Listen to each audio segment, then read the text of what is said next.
আগস্টে রাজধানীতে ডেঙ্গু রোগীর সংখ্যা বাড়ছে হু হু করে। প্রতিদিন গড়ে শতাধিক রোগী হাসপাতালে ভর্তি হচ্ছে। বিগত কয়েকদিনে হাসপাতালের চিত্র আরও ভয়াবহ হয়েছে। তবে ডেঙ্গু এখন আর রাজধানীর মধ্যে সীমাবদ্ধ নেই। একটা সময় ছিল যখন ৮০% বেশি ডেঙ্গু রোগী হতো ঢাকার ২ সিটিতে। তবে চলতি বছর পাল্টে গেছে সেই চিত্র। এখন ঢাকা এবং ঢাকার বাইরে রোগী বাড়ছে সমান তালে। চলতি বছর ডেঙ্গুতে আক্রান্তের যে তথ্য স্বাস্থ্য অধিদপ্তর তুলে ধরেছে তা বিশ্লেষণ করে দেখা যায়, ১ জানুয়ারি থেকে ১০ আগস্ট পর্যন্ত আক্রান্ত ২৪,১৮৩ জনের মধ্যে ১৮,৮৩৭ জনই ঢাকার বাইরের বাসিন্দা। তাই জনস্বাস্থ্য বিশেষজ্ঞদের পরামর্শ, ডেঙ্গু নিয়ন্ত্রণে শহর থেকে গ্রাম সকল পর্যায়ে স্বাস্থ্যসেবাকে বিকেন্দ্রীকরণ করার।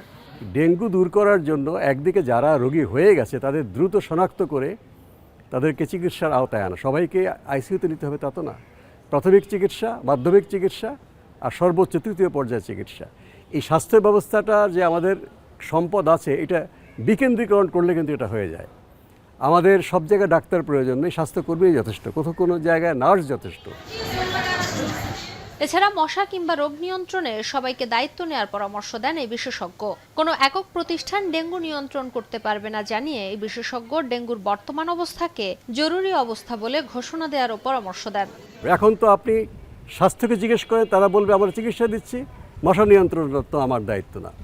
আবার আপনি যারা স্থানীয় সরকার কর্তৃপক্ষ বলবেন যে আমরা তো মশা নিয়ন্ত্রণে কাজ করছি, রোগীর চিকিৎসা ঠিকমতো হচ্ছে না।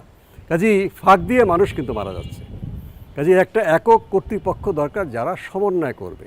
কোনো একটা সংস্থা, কোনো একটা হাসপাতাল একা রোগী নিয়ন্ত্রণ এবং মশা নিয়ন্ত্রণ করা হচ্ছে না তো, প্রতি বছরই তো একইভাবে চলছে।